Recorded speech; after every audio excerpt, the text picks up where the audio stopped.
Hi అండి అందరికీ welcome back to our channel. ఈరోజు వ్లాగ్ వచ్చేసి అయితే మీరు తమ్నైల్ చూసే ఉంటారు కదా. తమ్నైల్ ఏంటి అనేది అంటే మీ ఛానల్ తొందరగా మానిటైజేషన్ అవ్వాలంటే ఏం చేయాలి, మానిటైజేషన్ అవ్వదు అనుకునే వీడియోస్ ఏంటి అనేది అయితే ఈ వీడియోలో అయితే మీతో షేర్ చేసుకోవాలనుకుంటున్నాను.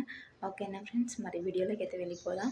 ముందుగా మన ఛానల్ ఎవరైనా ఫస్ట్ టైం చూస్తున్నట్లయితే ప్లీజ్ కొంచెం సపోర్ట్ చేయండి ఫ్రెండ్స్. సబ్స్క్రైబ్ చేసి లైక్ చేసి షేర్ చేయండి. ఓకేనా ఫ్రెండ్స్, మన టాపిక్లోకి అయితే వెళ్ళిపోదాం. ఏం లేదండి, మానిటైజేషన్ మన ఛానల్కి కావాలని ఎవరికైనా ఉంటుంది కదా. సో మానిటైజేషన్ త్వరగా కావాలంటే ఏం చేయాలంటే, మన కంటెంట్ అనేది మంచిగా ఉండాలన్నమాట. మన కంటెంట్ వాళ్ళకి నచ్చితే మన అవర్స్ అనేది పెరుగుతాయి, వాచ్ అవర్ అనేది పెరుగుతుంది కదా. అప్పుడు మనకు మానిటైజేషన్ అయితే అవుతుంది. మంచి కంటెంట్ ఉన్న వీడియోలు అనేది మనం అప్లోడ్ చేయాలన్నమాట. ఏదైనా మంచిదే మనకు కొంచెం వ్యూవర్స్కి కొంచెం ఏమంటారు, యూజ్ అయ్యే విధంగా ఉండాలి. అప్పుడే వాళ్ళు మన ఛానల్ని ఇష్టపడతారు అన్నమాట. సో మనకు అప్పుడు వాచ్ అవర్ అనేది ఆటోమేటిక్గా పెరిగిపోతుంది. మానిటైజేషన్ అయితే 4000 వాచ్ అవర్ ఉంటే చాలు, మనకు మానిటైజేషన్ అయితే అయిపోతుంది. ఓకేనా ఫ్రెండ్స్, మానిటైజేషన్ అవ్వని వీడియోస్ ఏంటి అన్నది అయితే ఈ టాపిక్. అసలు ఏంటంటే ఇప్పుడు కొత్తగా గ్రీన్ స్క్రీన్తోని షార్ట్స్ యూజ్ చేయొచ్చు అని చెప్పేసి మనకు యూట్యూబే సజెస్ట్ చేసింది కదా. ఓకే, అది మనకు యూట్యూబ్ ఎందుకు ఇస్తుంది, మనకు మానిటైజేషన్ తొందరగా అయిపోతుంది అని మనం అనుకుంటాం. కాకపోతే యూట్యూబ్ అనేది మనకు మానిటైజేషన్ అసలు ఇవ్వదంట. నేను రీసెంట్గా తెలుసుకున్న విషయం ఇదైతే. గ్రీన్ స్క్రీన్తోనైతే షార్ట్స్ అనేది అయితే పెట్టకండి, మీ టైం వేస్ట్ చేసుకోకండి. నేనే తెలియక చాలా వీడియోస్ పెట్టుకున్నాను ఇన్ని రోజులు, కానీ నేను తెలిసినాక చాలా బాధపడ్డా, ఎందుకు నా టైం వేస్ట్ చేశానని. నాలా మీరు టైం వేస్ట్ చేయకూడదు అని చెప్పేసి ఈరోజు అయితే ఈ వీడియోని అయితే చేస్తున్నా. ప్లీజ్ గ్రీన్ స్క్రీన్తోనైతే షార్ట్స్ అనేది అయితే పెట్టకండి. మానిటైజేషన్ అయితే అసలు కాదు. వాచ్ అవర్ పెరిగినా, మనకు సబ్స్క్రైబర్స్ పెరిగినా, మనకు వ్యూవర్స్ 30 lakhs వచ్చినా కూడా మనకి మానిటైజేషన్ అవ్వదు. సో అవైతే చేయకండి. నెక్స్ట్ థింగ్ ఏంటంటే, మనం ఇప్పుడు సపోజ్ ఏంటంటే మన స్కూళ్ళల్లో మన పిల్లలు ఉన్నారనుకో, మన పిల్లలు డ్యాన్స్ వేసిన వీడియోస్ అయితే ఉంటాయి కదా. మనం కంపల్సరీ వీడియోని అయితే తీసుకుంటాం పిల్లలు అనేసి. అప్పుడు మన బాబన్న డ్యాన్స్ వేసినప్పుడు అది మ్యూజిక్ యాడ్ చేసి మనం వీడియో పెట్టే బదులు మన వాయిస్ ఓవర్ ఇవ్వండి. వాయిస్ ఓవర్ ఇచ్చినప్పుడు మనకు వ్యూవర్స్ పెరుగుతారు, మనకి కంటెంట్ అనేది బాగుంటుంది. వాయిస్ ఓవర్ ఇస్తే తొందరగా మానిటైజేషన్ అవుతుందని అయితే నేను చెప్తున్నా. వాయిస్ ఓవర్ ఇవ్వండి. మ్యూజిక్కి యూట్యూబ్ అనేది ఎక్కువ రెస్పాండ్ అవ్వదన్నమాట. సో వాయిస్ ఓవర్ ఇవ్వండి, మన ఓన్ కంటెంట్ కింద పోతుంది. మ్యూజిక్ వేస్తే ఏంటంటే వేరే కంటెంట్ లాగా యూట్యూబ్ తీసుకుంటుందన్నమాట.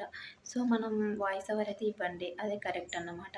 ఇంకొకటి వచ్చేసి, ఇప్పుడు పాలిటిషియన్స్, ఇప్పుడు రాజకీయాలు వాళ్ళు వీళ్ళు చేసేవాళ్ళు, ఇప్పుడు ఒక మీటింగ్ ఉన్నదనుకో సపోజ్, వాళ్ళు ఆ మీటింగ్లో ఉండి వీడియో తీస్తారు. ఆ వీడియో తీసి వాళ్ళు అప్లోడ్ చేస్తారు. అప్పుడు యూట్యూబ్ తీసుకుంటుందా? తీసుకోదు. మ్యూజిక్ యాడ్ చేశారు అక్కడ. మ్యూజిక్ యాడ్ చేసే బదులు మన వాయిస్ ఓవర్ ఇవ్వండి. వాయిస్ ఓవర్ ఇచ్చినప్పుడు యూట్యూబ్ అనేది తీసుకుంటుంది. అప్పుడు మనకు వ్యూవర్స్ పెరుగుతారు, మానిటైజేషన్ కూడా త్వరగా అయిపోతుంది. మనకేం లేదండి, మనకు మంచి కంటెంట్ ఉండాలి, మన ఓన్ క్రియేటివ్ ఉండాలన్నమాట. వేరే వాళ్ళది మనం అప్లోడ్ చేస్తే అది యూట్యూబ్ తీసుకోలేదు. మన కంటెంట్ ఏంటి అనేది అయితే మనకి యూట్యూబ్ తీసుకుంటుంది. సో మన కంటెంట్ అయితే ఖచ్చితంగా మనదై ఉండాలి. మన వాయిస్ ఓవర్ ఇస్తే చాలా మంచిది. ఇంకొకటి వచ్చేసి ఏంటంటే, ఇప్పుడు కోలాటం ఉందనుకో సపోజ్, ఇప్పుడు బతుకమ్మ వాళ్ళు కోలాటం వేస్తుర్రు. ఆ కోలాటం వేస్తుంటే నువ్వు వీడియో తీసి అప్లోడ్ చేసావు, అది ఏం యూజ్ అండి? అది ఏం యూజ్ ఉండదు. సో దానికి వాయిస్ ఓవర్ ఇవ్వండి. ఇప్పుడు మీరు అందులో ఉన్నారనుకో, నేను ఇక్కడ ఉన్నా, మేము ఇక్కడ చేస్తున్నాం, అది ఇది వాయిస్ ఓవర్ ఇవ్వండి, అప్పుడు బెటర్. లేదంటే మ్యూజిక్ అయితే యాడ్ చేయకండి. ఇంకోటి ఏంటంటే, ఇప్పుడు మనం కిచెన్లో ఒక వంట చేస్తున్నాం. సపోజ్ ఎగ్ కర్రీ చేస్తున్నాం. ఎగ్ కర్రీలో అన్ని ఐటమ్స్ వేస్తున్నప్పుడు మనం వీడియో తీసాం మొత్తం. అది మ్యూజిక్ పెట్టారనుకో, ఫస్ట్ ఏం వేయాలి, ఏంటి ఆ ప్రాసెస్ ఏంటి, మనకు కెమెరా కరెక్ట్ ఉండదు. అది ఏంటి అనేది వాళ్ళకు అర్థం కాదు.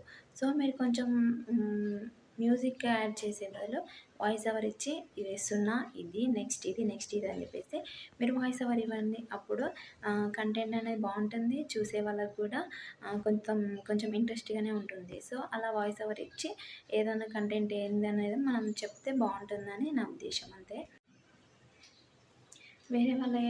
వేరే వాళ్ళ షార్ట్స్ అయినా వీడియోస్ అయినా మనం వేరే వాళ్ళ, ఇప్పుడు సినిమాకి సంబంధించినవి మ్యూజిక్ కానీ సాంగ్స్ కానీ ఏమైనా పర్లేదు. మ్యూజిక్ అని ఏదైనా పర్లేదు. మనం వేరే వాళ్ళదైతే అస్సలే పెట్టొద్దండి. మన ఓన్ కంటెంట్ అయితే ఖచ్చితంగా ఉండాలి. అప్పుడు మనకు యూట్యూబ్ అనేది రెస్పాండ్ అయ్యి మనకైతే తొందరగా మానిటైజేషన్ అయితే అయిపోతుంది. వేరే వాళ్ళవి కాపీ కొట్టి ఇట్లా చేయకండి. ఓకేనా ఫ్రెండ్స్? ఇదైతే చాలా మానిటైజేషన్ అవ్వడానికి చాలా రూల్స్ ఉంటాయి. యూట్యూబ్ అనంగానే త్వరగా సక్సెస్ కావాలంటే ఏమి ఉండదు. మనం సక్సెస్ అనేది మన కంటెంట్ని బట్టి ఉంటుంది. సో మంచి కంటెంట్ అయితే చేయండి. అప్పుడే మనకు త్వరగా మానిటైజేషన్ అయితే అయిపోతుంది. ఫస్ట్ ఏంటంటే మ్యూజిక్ బదులు వాయిస్ ఓవర్ ఇవ్వండి. నెక్స్ట్ ఏంటంటే ఎక్కువ మన ఓన్ కంటెంట్ ఉండేటట్టు చూసుకోండి. అవి చాలా మనకు మానిటైజేషన్ అయిపోవడానికి కారణం. ఓకేనా ఫ్రెండ్స్? వీడియో నచ్చితే ప్లీజ్ లైక్ చేసి, షేర్ చేసి, సబ్స్క్రైబ్ చేసుకోండి. ఓకేనా ఫ్రెండ్స్? బాయ్ మరి.